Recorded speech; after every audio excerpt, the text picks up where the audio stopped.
Hi and welcome to another book review video. Today we are reviewing the Gaslighting Recovery Workbook, Healing from Emotional Abuse, and the author is Amy Barlow McCoy, LPC. LPC stands for Licensed Professional Counseling. And I apologize if you're hearing noises or anything. My door is wide open, which is why there's such a weirdness with the lighting going on right now, and my husband is right outside working on something. So, I am also a licensed counselor, not LPC. I'm an LCSW, and I have had clients who have definitely dealt with this. And so, if you don't know what gaslighting is, it's considered a form of psychological and emotional abuse that causes the victim to question their reality or their judgment, self-perception, and in some cases their sanity. I've definitely, the sunlight, I've definitely had to deal with this in my own personal life, as well as dealing with clients in therapy who have also had to deal with it. So the term gaslighting originates from a play, apparently, in 1938, and it was adapted to film in 1940 and 1944, and the story features a man who manipulates and deceives his wife into believing that she is going insane. One of the tactics that he uses is to dim the gas lights in their home, making it flicker, and then when she asks about him, he convinces her that she's imagining them flicker. So the way this usually represents itself in relationships is, if you bring up to your spouse or your partner an issue or a problem, they'll pretend like that's not really going on, that didn't really happen, that the way you perceive it is incorrect, that you are emotional, that you're making too big of a deal out of things. They can make you feel like anytime you need something or have, anytime you try to fulfill any of your own needs, wants, or desires, that you're asking entirely too much, that you're basically there to please them, and it just kind of shuts you down, in that you end up feeling like all that you're allowed to do is to be there to meet their needs. You're not allowed to have any needs, you're not allowed to have any complaints, and anytime you do raise an issue or a concern, then they will convince you that it's not worth it, and that you're going crazy. Basically, it can make you doubt your own self-judgment and just doubt yourself in general. So let's take a look at this book. Chapter 1 has signs of gaslighting, and I think most people seem to experience it, or to at least recognize it more when it is in a romantic partnership that you're experiencing it. But it also can happen on the job with your boss or with your coworkers, or it can happen on a larger scale, such as cults a lot of times, or even political parties, or like in your churches. This seems to be a really big thing I've noticed in like the Southern Baptist churches. Alright, so professional signs that you're being gaslighted. You become the subject of baseless gossip. You are persistently discredited. You are expected to read the gaslighter's mind. You are treated hypocritically. You are often the scapegoat. And then there's a writing exercises. Have you experienced signs of gaslighting in the workplace? Which signs have you seen, and how did they affect your work? So this is a workbook for you to personally work through, and I think it would work great for therapists to also use in their therapy sessions with clients. You can either recommend them to go buy the book, or if I was using it, I would copy some of the relevant pages and assign it to them to do as homework, and then they can bring it back and we can discuss it in the next session. Alright, romantic partners. It says you're most likely familiar with the term toxic relationship, and one key factor in determining whether a relationship is healthy or toxic is the presence or absence of emotional abuse and manipulation.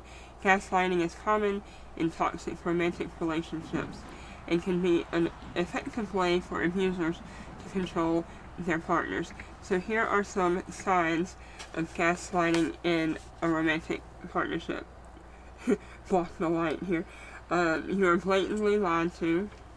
This can include denying a behavior despite clear evidence or distorting the truth to make the victim look bad to outsiders.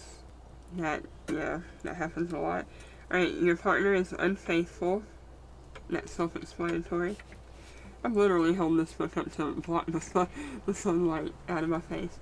Alright, you are pressured into isolation. Criticize your friends or your family, so trying to get you to where they're not really a part of your life anymore and that you're relying mainly on this person for all your emotional support. You are bullied or intimidated, or you are accused of malicious intent. Oh my gosh, my ex did all of these. And signs of gaslighting with your friends and family. You're made to feel guilty. A lot of times people who have experienced gaslighting at the hands of one of their parents often say that they're made to feel guilty for many things. Or you're treated as though you're overreacting.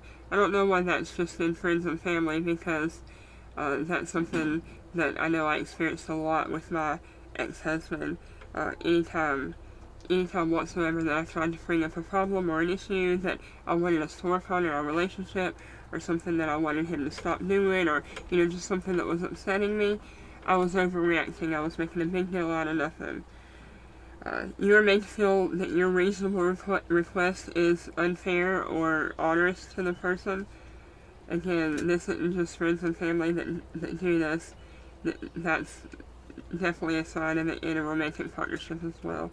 And I've experienced this from one friend in particular that I'm no longer friends with because of the way she was behaving at a time in my life when I was first getting sick with all of my cancer symptoms and didn't know I had cancer yet at that point.